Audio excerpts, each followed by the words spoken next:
Hi, Soul Tribe. Welcome to Awakening Insider. I have the lovely Greg Doyle here with us today and the lovely Phil Rice. Thank you guys for joining us for another episode of Awakening Insider. This week we're talking about telepathy. How are you guys doing tonight?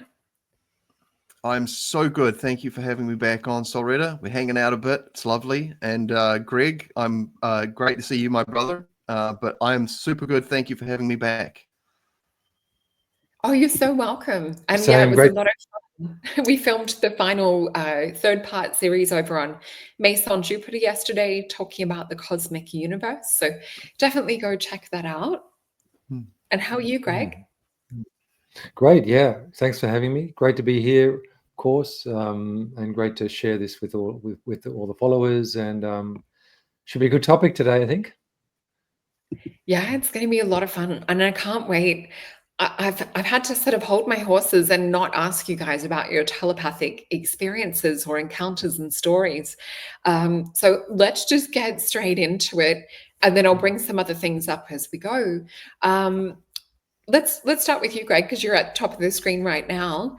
Would you like to share with us what your experience with telepathy has been, or anything that comes to mind that you want to share?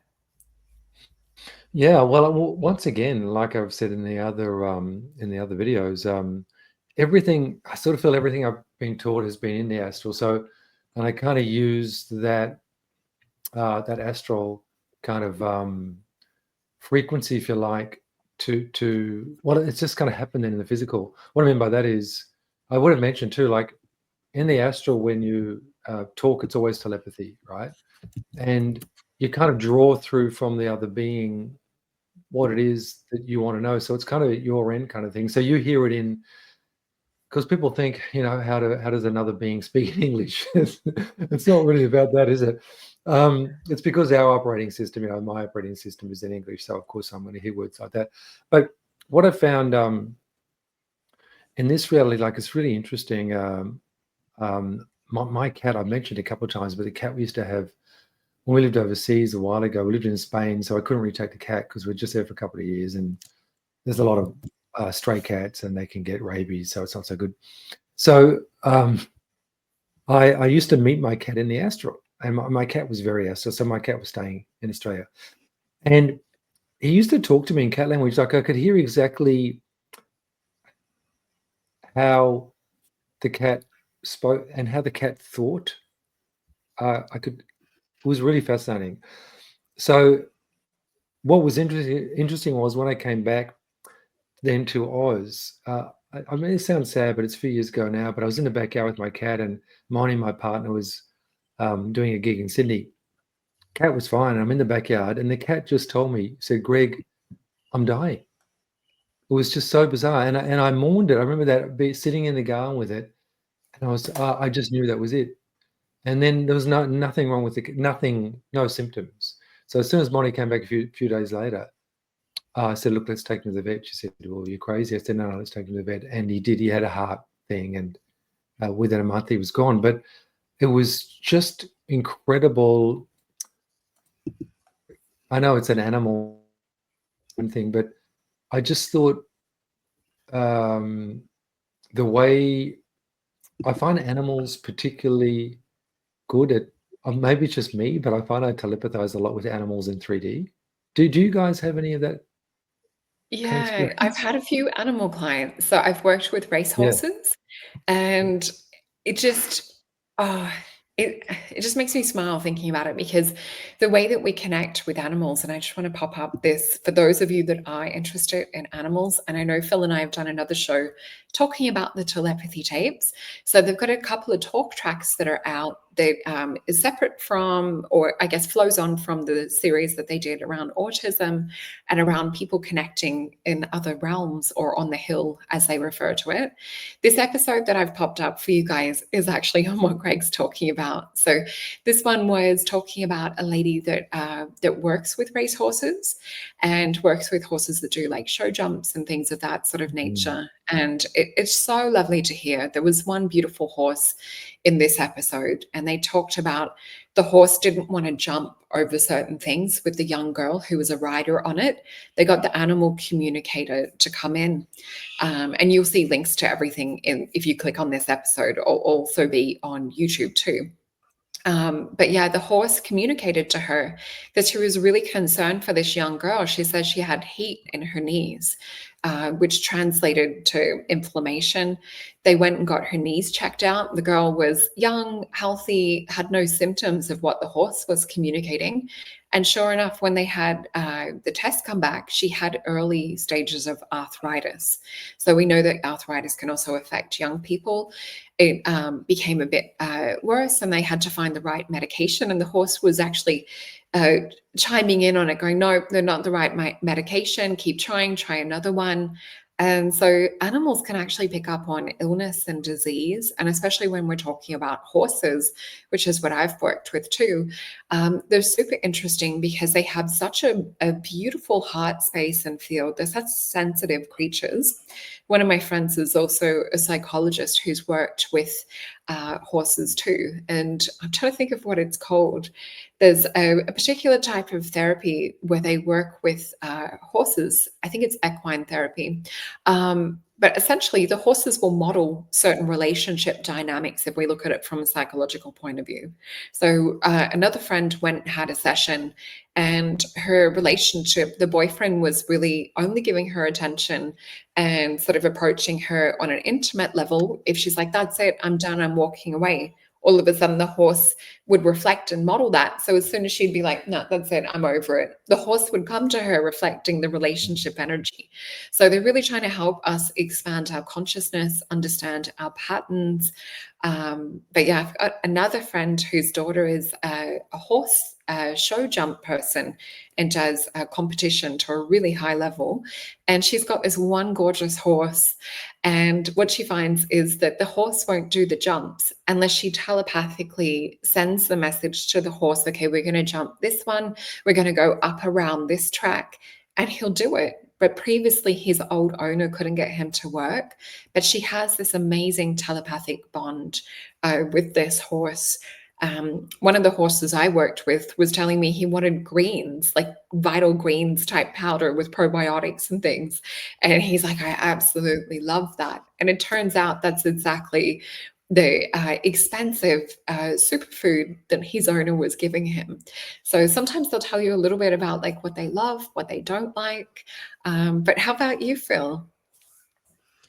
Well, thank you. I've certainly had my fair share of what I would refer to as telepathy-related experiences, and trying to make sense of them. Everything from, I see a picture on my phone about of a beautiful body of water, and it makes me think of a friend of mine who I was talking about water filters, doing some work with water filters years ago, and within sort of like 10 seconds of that, he rings me. I mean, that's just pretty wild, right? Like even for those of us who are in the respective fields we're at, I mean, it never ceases to be surprising. I know it's just Tuesday and all that, but it's still like, oh yeah, fire. I mean, sometimes it's a little, oh, that's a nice little neat one, and then there's these ones that are just like, man, that's pretty good. I might write that one down for later on, just to keep it on the record. But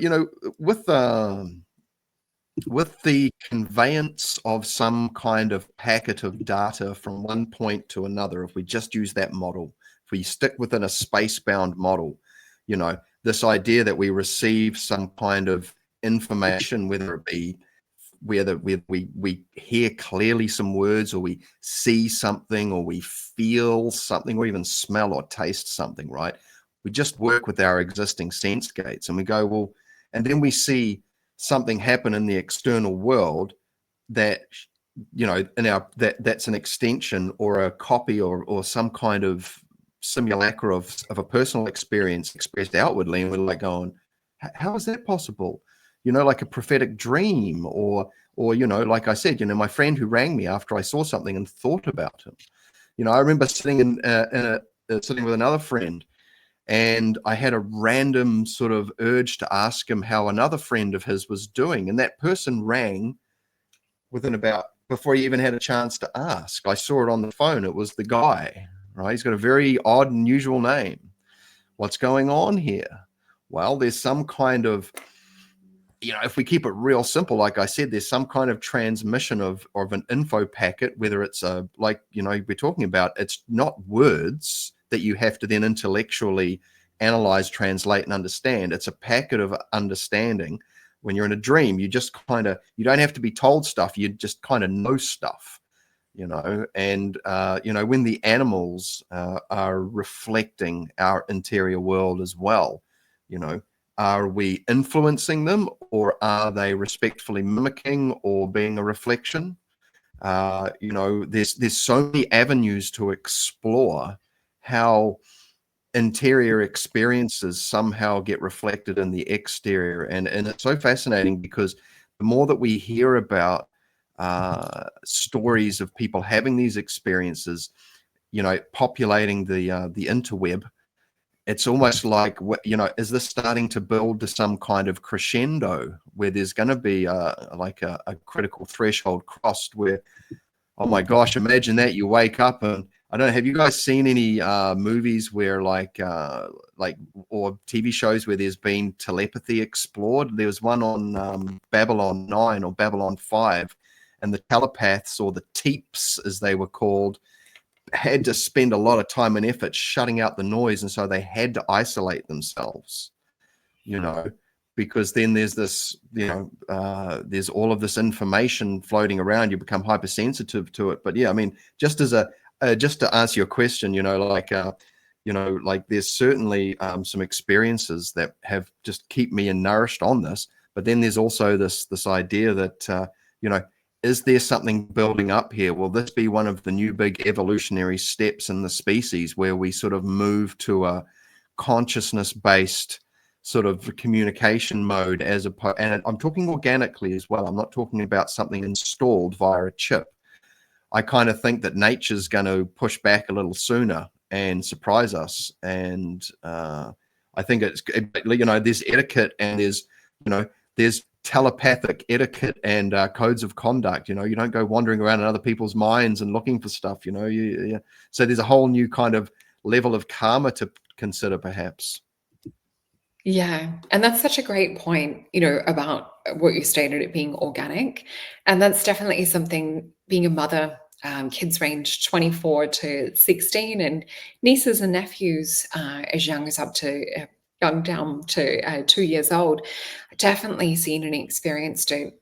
One of the things with one of my girls when she was young, she was maybe around 13 at the time, and she was just in her bedroom, and that's off the side to where the kitchen was in that house. And I was just making dinner, and telepathically, the song that she was singing in her head was so loud, which was Katy Perry. I'm not going to sing the lyrics, but it was the Hot and Cold song. And I'm like, oh my gosh, Jade, can you turn your music down, please? And she goes, Mom, I've got headphones on. And she goes, what song are you hearing? She goes, it's not coming from me. And I'm like, it's Katy Perry, Hot and Cold. And she's like, I was just thinking that in my head. And then she goes, all right, well, if you can hear that, what part am I up to? And I sang the chorus, and she's just so there's definitely telepathy, between mothers and children, but also with animals, as we were talking about too. There's one other little sweet story of a bee trying to communicate. Bees are very, very psychic. And we had a bee that was just out at a local river at a sacred site that we were at. And my partner, the bee was like humming around, buzzing. And I said, he's trying to tell you something. Like, what do you feel? And he goes, I don't know, but I feel like he's trying to communicate with me. And this little bee landed on his hand that was on a rock behind him. And so he lifted his hand to look at the bee. A little trapdoor type spider shot out from underneath his hand. The bee was trying to warn him that there was danger, that there was a spider. So, just that gorgeous heart energy and that protective energy that animals have. I think when we do evolve into this species that has this communication, which we're seeing those ripple signs start to happen, and also being in the age of Aquarius, we're actually just evolving to that way too. But yeah, with this beautiful little bee, he flew off. As soon as my partner removed his hand, he was safe from the poisonous spider. But also, I just heard yesterday, and I'd heard this before, but I heard someone else talk about it in regards to telepathy. So they were saying that dolphins are the only animal that they have a ban on communicating with in the wild. And it's weird because they actually state that word, that people are not to communicate with dolphins, and I think it's whales. So basically, high sentient being consciousness that have the ability to communicate telepathically. And I know from my readings as well that dolphins definitely want to communicate telepathically and help usher us into this next stage of evolution. And they also worked with us back in Atlantis as well. Is there anything you guys want to add to that, or anything that's coming up to mind?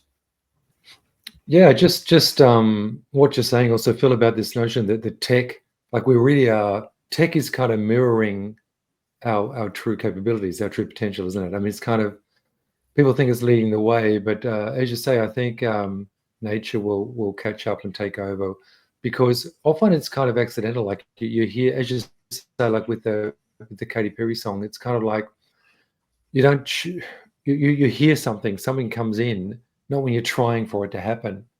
So I guess this is clairaudience, isn't it? That becomes the clairaudience that becomes sort of normal. It's a normal thing. It's like, and I know we all work in this field, so it's kind of more obvious with us, because when someone coming into our space, a client or something, they're there for that reason. You know, we're tuning in, we're naturally tuning in. Whereas, you know, if you're going to go to a workplace, I know the workplaces, like Phil would agree with this one, but when I taught a little bit of instrumental music, like I didn't want to connect too much with what's going on.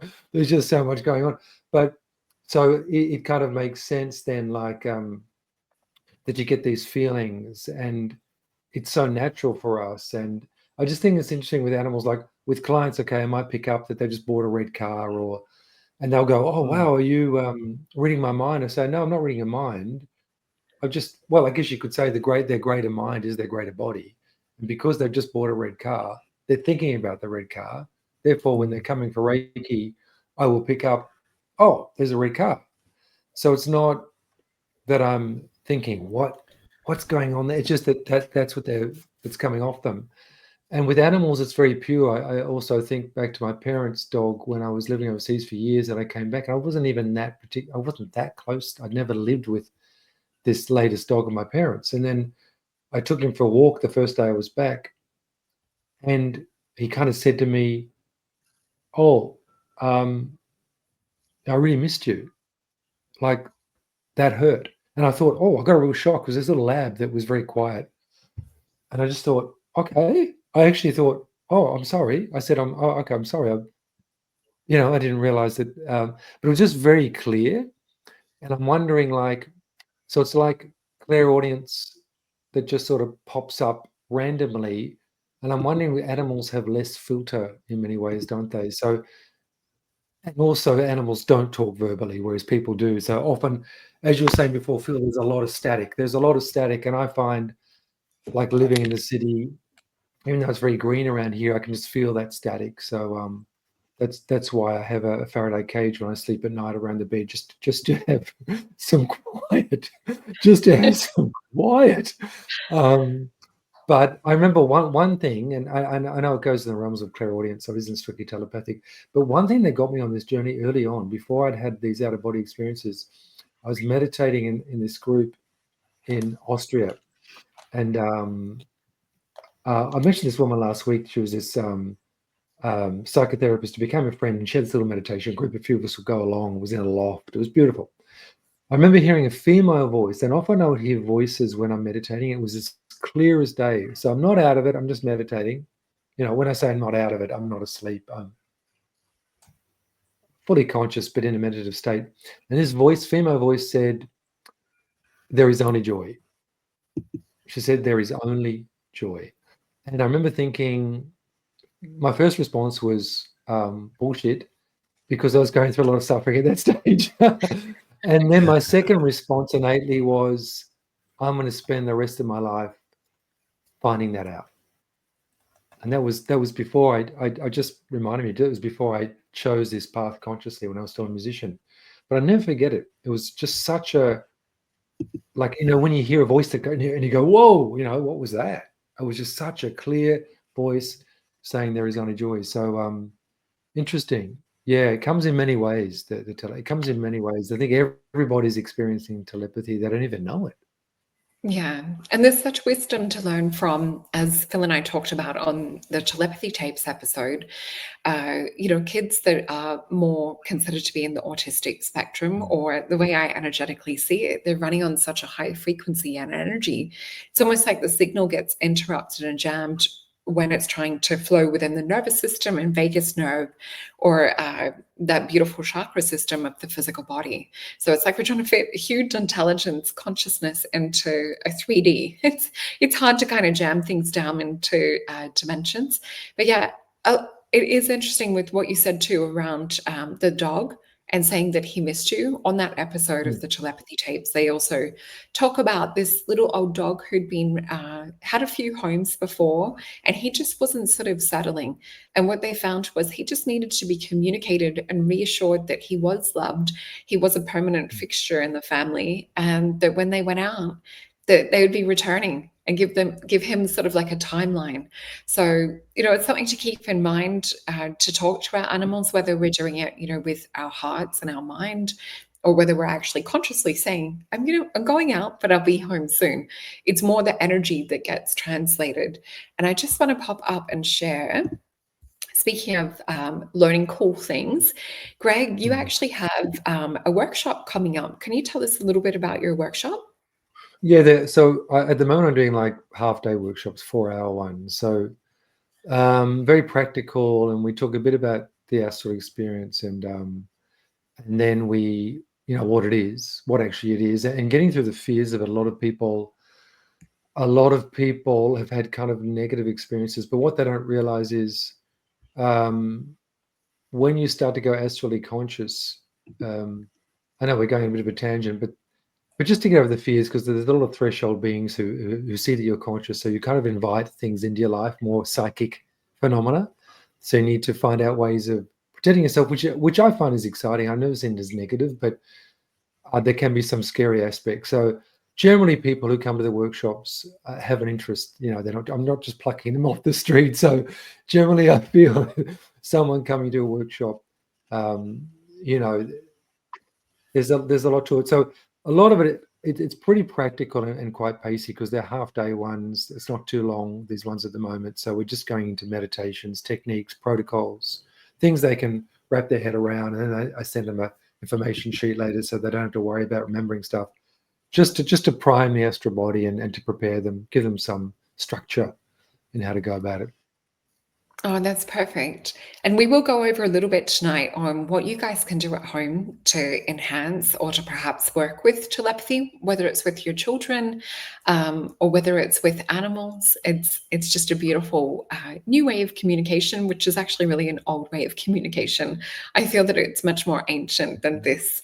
Yeah. So I also wanted to share that we have Phil's Substack, and I see like your numbers growing and rising, which is good, on YouTube too. So, Phil, what have you got going on at the moment? Well, thank you for the opportunity. Yep. So I've got an article up there. How old is that one now? Oh, that one I've got another one to put up. So yeah, so I've just uploaded an astrology update from a live panel session I had with the very cool Mr. David Paul Coleman. You can see it up the top right there. And I've just been uploading some new videos to the YouTube. I've been going through and clipping some of the nuggets of wisdom from the various interviews, conversations that I've been having, and also clipping my own stuff too, because every so often I drop a little bit of something juicy too. But outside of that, we're booking live streams. We're sharing information. I've got a couple of courses. I'm still chunking my way through. They're going to be quite fun once I put them out.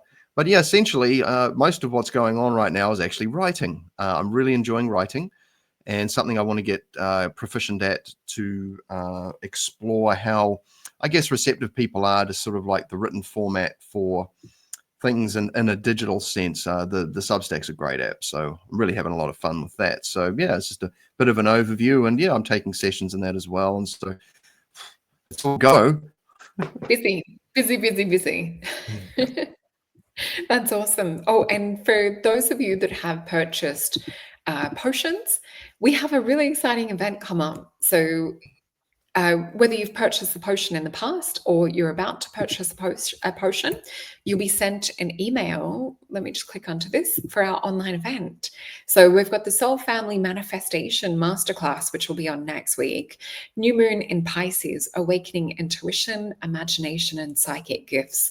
So with this topic that we're doing today, if you guys are into it, this is right up your alley. I know there's already a few people that are coming, and it's just going to be a great way to connect and to be able to chat on Zoom with all of our little screens together. It's a way that we can sort of be almost in person, but in an online space, chatting with each other and seeing the faces behind our little YouTube names that are in the comments. So look forward to seeing you guys there. If the email hasn't been automatically sent out to you, just send me an email over at info@soulalchemypotions.com. And also remember to hit the notification bell. We have this show that is coming up next.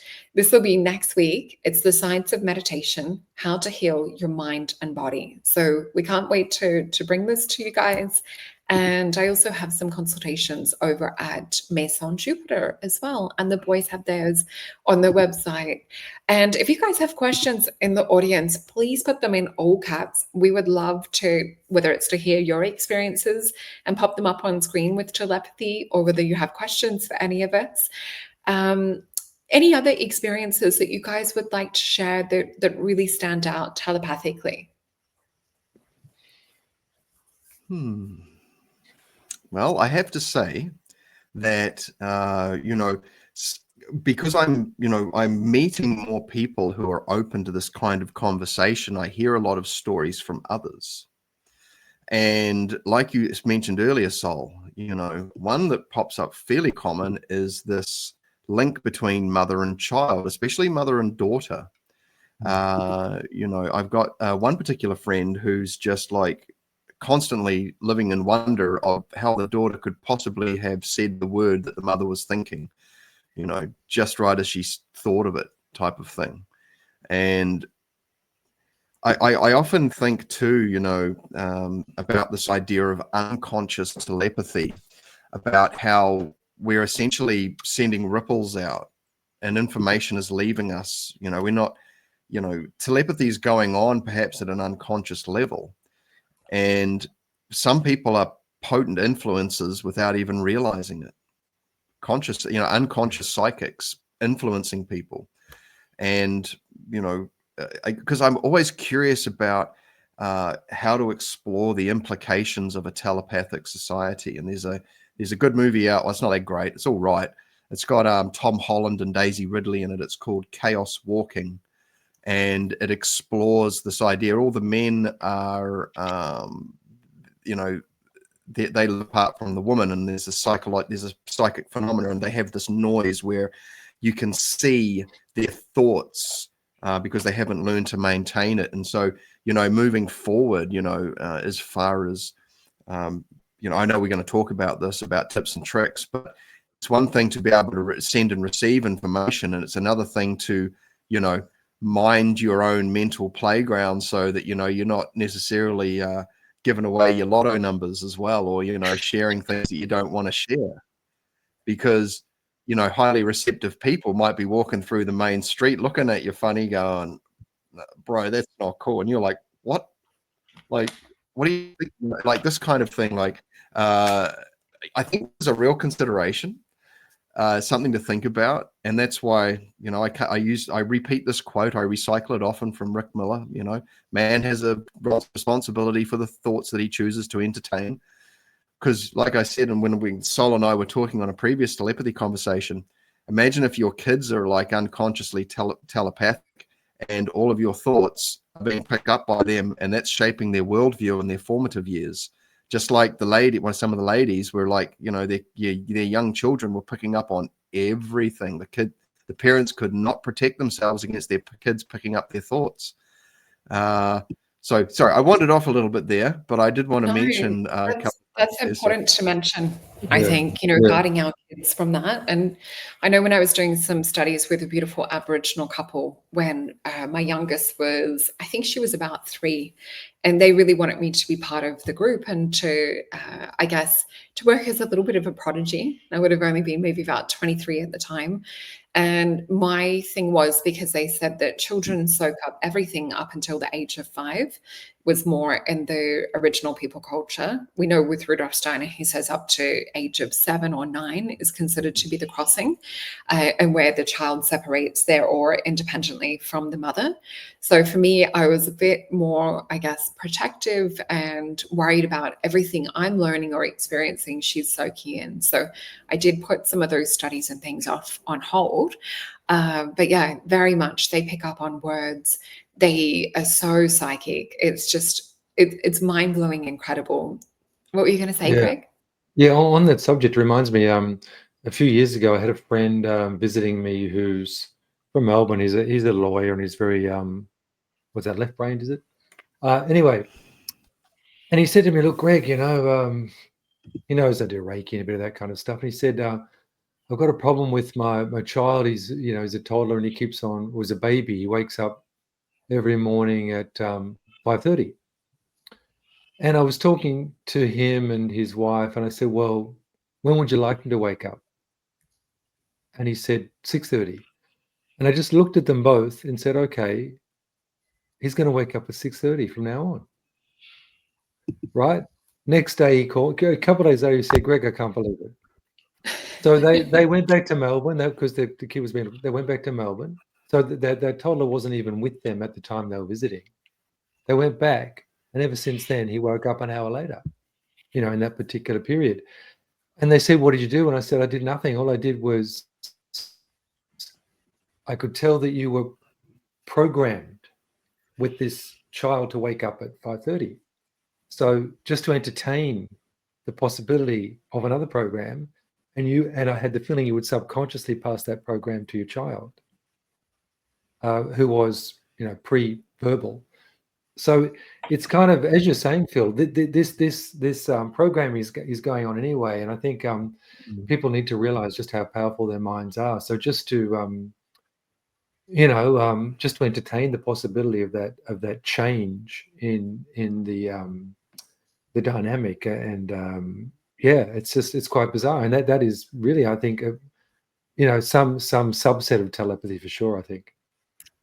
Oh, that's so cool. And you're programming that into the field too. If we look at it from a quantum physics point of view and just popping that potential out there, it's the same as when you want to wake up at a certain time, you set your body clock or set your alarm. Yeah, so sort of similar. So we've got Ankh 77. Which Rudolf Steiner book should I start with? Any suggestions? I would say the one that calls to you. So my favorite is How to Know the Higher Worlds. I think that one's jam-packed full of really interesting, juicy information. Back when I was, must have been about 21, I did have someone say to me that one is probably a harder one to start with, but I just picked it up and it was like the book read itself. So that's why I say go with the one that's that you're drawn to, because some of the others can be very wordy, very lengthy to read. So just go with what you feel drawn and what jumps out. Do you guys have any recommendations? Well, when it comes to Steiner, I mean, he's got such a large body of work. I'm by no means an expert, or even I would consider myself I've only toe dipped in because there's so much to explore out there. But what I will say is this, is that there are some well-known technologies, if you will, that Steiner brought forth that are useful in today's modern society. The Waldorf education system is quite interesting. It's ministry approved, and it has a different learning pathway. So anything from Waldorf, if you've got children, biodynamic gardening can replenish and re-nourish the land in a very surprising way. I have a friend who lives a few houses up from me who does biodynamic gardening, and his spinach is amazing, and the garden just won't stop, right? So, but as far as just philosophy and exploring interesting things, Steiner talks obviously a lot about things that have happened. And, he's quite curious because the majority of his written material was taken from lectures that he gave verbally. He'd get up, he'd do like a Manly P. Hall type thing where he'd just show up and just start talking almost, and that really says a lot about, where he was at with his development. But you're right, Sol. I mean, you got to remember that Steiner stuff. It's the same with Franz Baden. Anyone from the early 100 years ago, the kind of way that words were spoken, written, and translated, they can be quite hard to read. And that's why, we need modern translators to bring that stuff forward. But yeah, like you said, anything from Steiner, I tell you what, Steiner's the kind of thing like anything else. You just like flick your finger across the spines and then you pick on that one and then you flick it up into a page. I got a friend who collects first edition Steiner books. Yeah. Treat it like a sacred text. Just flick it open. You'll find some nuggets, man. There's a lot to go through, So So. And I think of it like an oracle sometimes. If I'm drawn to the book or it's calling to me from the bookshelf, I'll say to it, all right, show me what is it that you want me to know? And you open it, it's always relevant. And it's the weirdest thing. Yeah. Sometimes it'll be talking about DNA or telepathy and things of that sort of nature. So if you do get things that books calling you on the shelf or synchronicities and numbers, it's something from the matrix or from the simulation bleeding through from the higher realms, trying to give you little nuggets and little feathers. So I think because we're just over the halfway mark, should we maybe give people a little example of what they can do to get in touch with their own telepathy? Let me just see my notes. So definitely one of the first things that I've written down is connection. So say if you're working with an animal, because I'll give the example, because a lot of our beautiful audience has animals, and not everyone is living in a family situation or has friends that are open to this. So I wanted to give that example. So just focusing on the animal and visualizing the image or their energy. And I know Corbin said he tries to put his mind or consciousness with that animal or in that animal. So I find just connecting, dropping my consciousness into this heart space and sending that heart field out. So especially if I'm working with elephants, which is really fun. And then you're opening yourself up in that field to receiving information. So it's not that you have to actively, and think of it in a communication where you're meeting someone. So introduce yourself.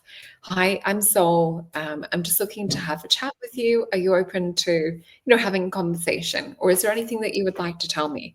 And it's really funny because some animals get surprised because they're so used to humans not being conscious and to not sort of, I guess, knowing how to communicate with animals.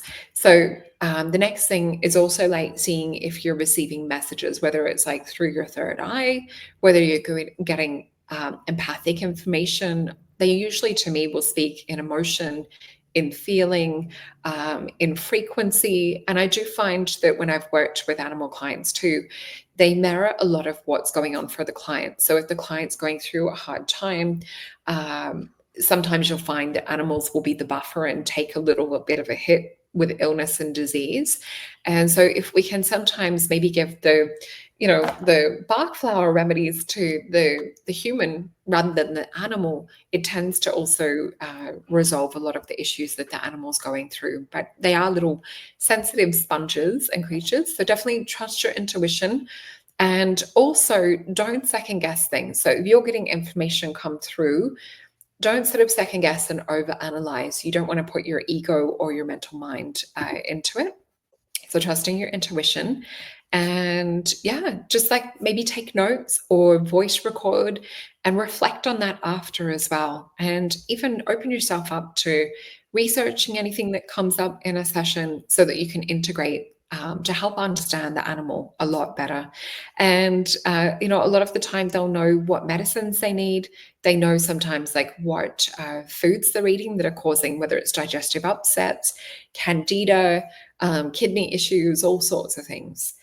How about you guys? Do you have any tips that you want to share on connecting, whether it's with animals or humans on a telepathic level?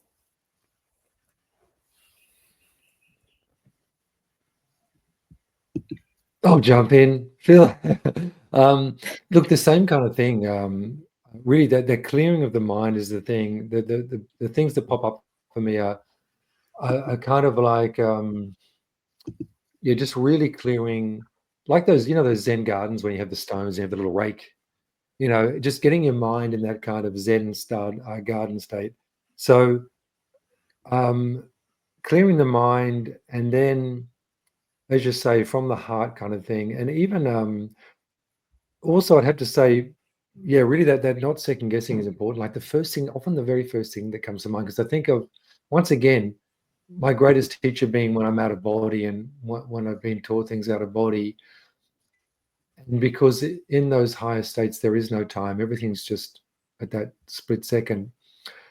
And what I mean by that is if someone's talking to me in the astral and I force myself awake, everything speeds up.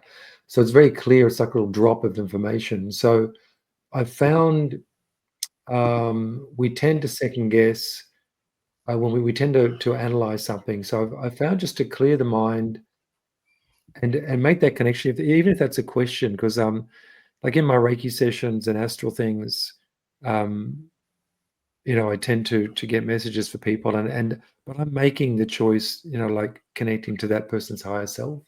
So in my mind, I'm seeing this fully illuminated person, this fully self-realized version of them. That might be my way of tuning into that. That doesn't mean that their higher self necessarily looks like that, but I find that's what works for me. And then I will just, when I want a message, I'll just literally prompt. I'll have that person, the higher self, right next to me, and just whisper into my ear what it is, the message, and it'll be kind of immediate. It'll be the first thing that comes. It really is that very first thing that comes. So I think for people, once again, meditation feeds into all of this stuff, doesn't it? Just clearing the mind.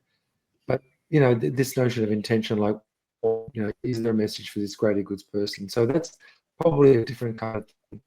But yeah, really just that being in service from the heart, and letting go, not being afraid to, thinking of your boundaries, opening up your boundaries. A lot of people are afraid to open up their boundaries, thinking that all this bad stuff's going to get in. But you fill it with light, and you've got a heart intention. That empowerment is actually probably a better word than protection. And then empowerment will help you connect in that way, I think. That's beautifully put. And especially with, it is important that we do protection with any of these sorts of things. And just remembered there was a South African animal communicator who communicated with, I think it was a puma or a panther, Diablo, which he changed his name. He didn't like that name because it meant devil's spirit or something they were saying. That's another one for you guys to follow up after the show if you want to hear more juicy stories about animals communicating. How about you, Phil? What's something that you would do working with telepathy? Okay, so, I think too that if we look at, what the word telepathy can cover as far as an umbrella term goes, we could say that it covers a large field of sensory inputs, because we may sense or feel information, or we may see it. And so we'll just use the word telepathy for now as some kind of, like, we're either sending information to a target, or we're receiving information from somewhere, or something like this. Now, if we have an intention of using it for a specific purpose, for example, maybe we have a friend on the other side of the world, and they're like, "Hey, man, bro, do you want to do some telepathy work? Partner work?" Yeah, sure, okay. And so you'd set up some exercises to form a bond with someone, that you have some level of rapport with. Okay, the rapport is very helpful. Like you said, Sol, when you meet someone, there can be potentially a little bit of weird tension or awkward static or something. And once you sort of shake hands and say hi for a bit, break the ice, things just kind of find their own groove. That initial noise is really important to neutralize or equalize with, so that, you know, when you're fishing for signals, you know, you're essentially, you've got a much clearer view of what the activity is that you're rifling amongst, if you take that term. On the other side, like I said, there's many ways of approaching this. There's many forms of ways that information can come to us. But Greg nailed it beautifully when he talked about the role of training the mind, because, you know, a lot of what we may want to connect with is going to be below the level of internal mind talk, self-talk, internal self-created noise from an untrained or an unskillful mind. And so working on clearing the desktop, you know, so that, you know, we're not sort of, we've got big things we're choosing between. It's okay, I want to have a clear path to my friend. I want to, you know, I want to see what that dog's thinking about or something like that. Well, you know, or here we go. Here's another one, you know, working with less complex systems. So, you know, maybe a tree, right? What's that tree thinking about, or what's it up to? Or is there a base level of information I can pick up from? Because a dog might be having erratic thoughts and it might be all over the place, you know. But what I'm saying here is like, if it's a rainy day, right? Sit outside and you listen to the rain, and you just listen to the rain, and then you'll find that you'll after a little while, you'll find that you'll start picking up on the idea that there's something behind the sound of the rain. And in Hermetics, we call that the stillness behind all things, or the void, or the place where everything sprang from. That's the common underlying denominator.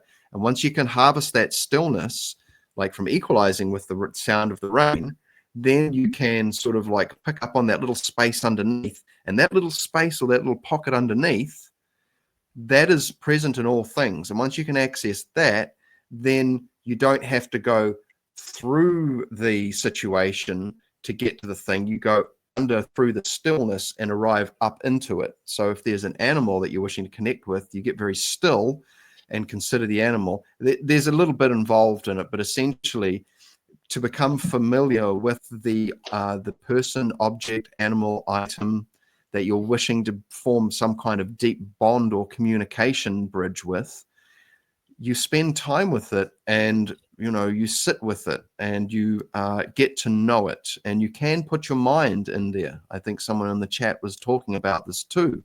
And so when you place your mind or your awareness inside something, then you're in a position to pick up on locally available data that's not being influenced or overcrowded by your own internal noise, whether it's your astral or physical noise. You've displaced your mental body away from yourself into this other situation, and you're picking up data. So yeah, I just say, like Greg, you know, like building rapport with the thing that you're essentially, or the person or the situation you're attempting to get clear, a nice clean signal with, writing things down objectively, and then going back over them and reviewing them, and just saying, okay, well, you know, what's useful, and did this all sound the same? You know, you ask yourself rational questions and that too, but like, you don't overthink it.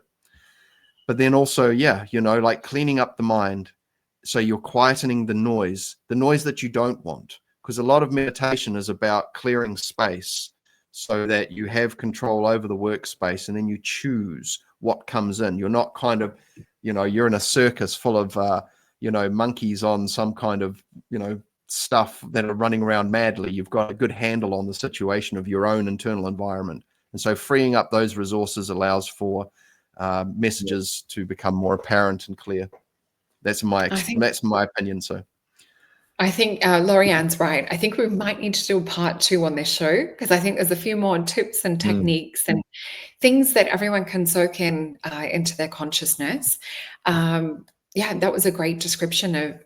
I love that bit where you were talking about the rain. I actually felt like, I'm like, oh, I could listen to you talk about this in meditation right now too. It was just so peaceful. Being, that way you were describing it. So I also looked up, we've got gematria. When we type the word telepathy into the gematria decoder, you can see at the top here, it's ultra dimensional. Is if we look at the gematria, there's a number value that's associated when you type the word telepathy in. So these other words that we're looking at here have the same number value. So we've got the word ultra dimensional, speaking old and old tongue, which is interesting. So as we were saying at the start, it is more the old way that we worked. So we're returning to the old way of becoming more telepathic. Another one that I saw too was Mother Nature. And there's random things like donuts and things like that you'll see in here. But sometimes you'll find that there's a link as well. And I just thought they were some of the ones that were really standing out to me. So we've got about 10 minutes left. Is there anything that you guys in the audience would like to ask myself, Greg, or Phil? Because we are coming to the top of the hour. I could see people are loving the information. Thank you, Gisela, for your beautiful comment, and everyone else. And also thank you to Ankh as well for sharing the animal communicator. And I'll just pop the name up again. And I won't even attempt to pronounce the last name, but also remember to hit that notification button. Is there anything else that you guys want to share? Or do you feel that you've got some information to also share for a part 2? Oh, I've definitely got more I can say. Yeah. The more I research the sort of the occult and metaphysical conversation on it, is just like there's so many different ways of approaching the communication opportunity. And I think, like I said, the implications of moving forward is that they're not going to be controlled situations where people are going to be training themselves to be telepathic. It's going to be this spontaneous kind of evolution that's a reaction almost to this kind of, whether it's the blanket education system or any kind of, push down from the state or anything like that. It's like, I could, there's something I can bring up. Maybe we'll do this next time round to give some context and something to this. But it's exciting, but it's also like, everyone gets telepathy. If you wake up the next day and you're telepathic, but you can't mind your thoughts, everyone's going to know about your dirty laundry. You might as well be wearing it out on the street. So if ever was a good time to get your mind in order, now's a good time. That's such a good point. And can you imagine what that would be like? So I think we also have to shift to an open-hearted space in order for it to not be so scary. What about you, Greg?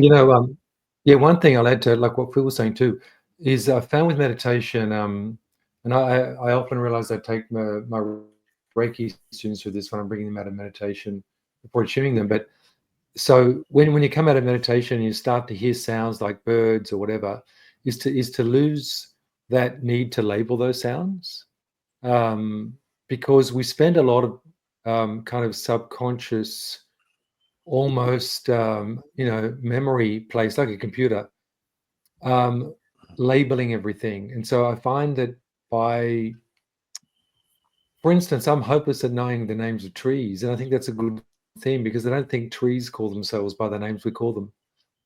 That's my excuse.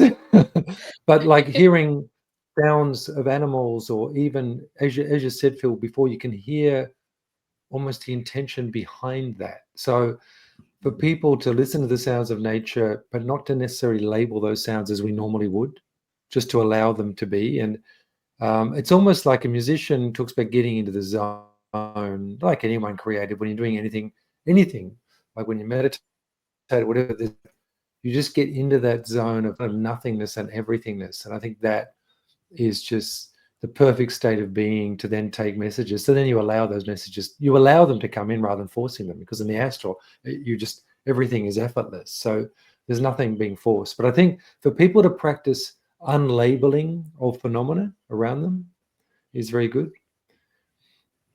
That's good advice. And I see that as almost like we're opening up the floodgates to the information trickling in, or, coming in at a different rate. It's like that downhill effect, rather than having to try and like lasso, to get the information.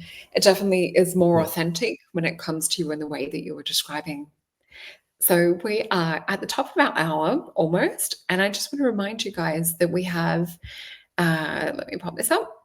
So Greg has online bookings available. So if you guys would like to experience some of the things that we've talked about, he has his Reiki appointments available and also in person working with the Pandora light.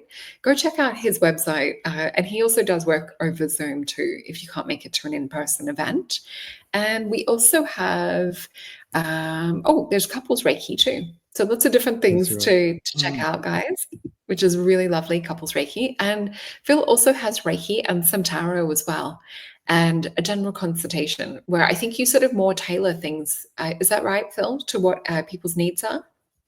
Yeah, so I just put some basic categories there, but normally I'll, when you connect with people, you have a conversation with them and then you sort of unfold, how you can be useful to them, essentially, just through sort of dialogue. But yeah, thank you for sharing that. I'm just actually waiting. Our organic store up the road has been recently converted into a vegan store. And so the practitioner rooms there are just being resorted out again. So hopefully very soon we'll have our booking calendars connected and I'll be able to sort of take some clients up there again in this interim period. But thank you for sharing that, Solreta. I really appreciate that. Oh, that's okay. And I also just want to pop up, I do have the Aura course available too. So if you're wanting to help enhance your gifts or understand even from a clairvoyant point of view, and also from that, getting into that space of energy, it also helps assist in opening up to telepathy as well. So the girls and I at Maison Jupiter have this up right now. And you see that there's a lot of different parts, 15 videos, plus there's 3 bonus live Q&As that we filmed and 4 guided meditations. So that is jam-packed with value. It is a lot of my life's work that's gone into that course. And it was such a joy to bring it together. And we also have, don't forget, we have the new moon available too. So please make sure to get your potion, to come register. And if you've already received your potion, you should have received your email with your invite, which will be over Zoom. So that will be next week. In the US and Canada, this will be Thursday, February the 27th at 9 p.m. and in Australia, February the 28th at 1 p.m. So we're celebrating the new moon in Pisces and we're going to be working with intuition and gifts and things. So definitely a flow on from tonight's conversation. I did see one last question to finish off the show for tonight, guys. So we have Lorianne saying, so why is telepathic conversation so scary when the conversation is taking place? So I guess it's different for each person and it depends on what we're connecting with. And this is where, with what the guys were saying too, about emptying, the mental mind. And it's like we want to get into that space of being more tapped into like our pure state and higher consciousness. So sometimes when we're tapping into things telepathically, we may also be connecting with the astral realm. So first thing I would do, put up your protection, tune into your higher self, also put out that affirmation about your space being protected and visualize that beautiful golden protective white light energy. You can call whether it's guides or angels, as long as they've all got your best highest interest at heart, call them in for protection and just check in with your intuition, even if you need to use your physical body as a pendulum. So this is a really great way when we're wanting to get that confirmation. So a tip forward from your body wavering will be a yes, and tip backwards will be a no. So just simply state, am I connecting with something that loves me unconditionally? A yes is the tip forward. Or am I connecting with something that's from the astral realms? Because yeah, telepathic communication. Oh, and I can see you're saying it comes out of the blue. So yeah, just check in with who you're connecting with. How about you guys? Do you have any advice you want to share on this? We've got 2 minutes left. So if we can make it brief. Yeah, I'll just jump in quick and say, look, if you're going to enter into an operation or into an exchange, or you're wanting to open yourself up to some kind of telepathic communication, get yourself in a good space. Whatever you're doing, if you're going to deal with something outside of the physical, even physical, get yourself in a good space first, so that you're not going into it fearful, because that puts off a frequency that's going to attract those things that want that. So if you want, if it's happening and you don't want it to happen because it's freaking you out, then, you know, you've got to build up some strategies for dealing with that. But generally speaking, surrounding yourself with white light and almost getting into a commanding sort of state of mind of like, you know, like these are my boundaries, you know, these types of things, and establishing personal dominion in the situation, you know, and you find that these things will respond to that authority, that declaration of authority in some ways, or that inference that you put out, being strong in yourself. But yeah, don't rock into any of this stuff if you're feeling a bit, you know, emotionally imbalanced, or if you're unsure about it or scared of that. You know, you want to be rocking in there feeling confident and well equipped. But yeah, I mean, if it just happens as a matter of case, you know, you want to you can take steps, you know, preventative steps, so that when you do get dropped in a situation, that you've got some tools to deal with it when you're on the fly. That's great advice. And with Lorianne, she's been following over here and Mason Jupiter. And I think you're a beautiful, empathic, sensitive soul too. So if it's just dropping in out of the blue, definitely just put your protection up. Anything that is for your best and highest good, won't be offended by that. And even asking if, you know, the being loves you unconditionally 1,000 times, they're not going to get offended if they are there for your best and highest good. How about you, Greg? We'll finish with you. Is there any advice you would like to give around that question? Yeah, I totally agree with what you've been saying. I think standing in authority, and if you're feeling it's slightly negative, just what I'll often do is if I go to bed and you know, we talk about sleep hygiene, or if I'm meditating, I'll often command, you know, from the God being within me, that any energies in my field or body that are not in alignment with my highest good, that they be lifted and healed and made one in the light of love. So you've got these incantations and many things, lots of tools I'm sure people can find just to stay in your authority and in your sovereign spirit. That's an important thing. And that goes with, I guess, a lifestyle, doesn't it? A lifestyle of clearing your mind. But when we say clearing your mind, being in a good place, grounding, coming out of meditation, and even having a ground. I ground a lot more when I do Reiki than I used to early on. I used to be very flighty. A lot of empathetic people like to be flighty, which I did. And my Reiki master used to say, Greg, you've got to ground. I like it up here, you know, like you open yourself up. It's not necessarily negative. It's just the way of the world. So one needs to ground and be solid and have a nice light space around you. So it's a work in progress for everyone. And it is fun, you know, to be up in those realms and to do that. But it is a good reminder to come back. I just want to express my heartfelt gratitude and appreciation to all of our soul family that has joined this conversation. You each bring individual value. We feel each and every one of you here with us in this beautiful container and space. So I just want to do a big shout out to our gorgeous audience and to you guys. I'm so lucky to get to have these conversations. And I was chatting with Julie from Maison Jupiter this morning, and I'm like, can you believe we get to do this for our job? Like, we have the best job in the world. So yeah, I just wanted to express my gratitude, been feeling that big time this morning. So love you guys, and I love you, our beautiful soul tribe. Thank you for joining us. And just a reminder, we will be back next week with, I'll just pop this up, hit your notification button so that you don't miss the science of meditation, how to heal your mind and body. Oh, what was that? Are you pointing to it? Thank you. Thank you, Sol, for setting all this up. It's really lovely because, you know, you're a busy lady, and so this is a wonderful thing that you've done for everybody. So thank you so much. Oh, thanks, Sol. thanks, Thank guys. you. Thank you. Well, I love being here with you all, and I find that we all learn something. We all take home a good feeling in our heart. And for those of the people in the Northern Hemisphere, they get to go off with a nice fuzzy feeling to go to sleep. And don't forget, we have meditations and things online too. I've got a playlist on my YouTube if you want something nice to go off to bed to. All right. Well, I will see you guys next week, and I will see the beautiful Soul Alchemy potions people in our group for the new moon. Bye, guys. Thanks, guys. See you. Bye. See you guys.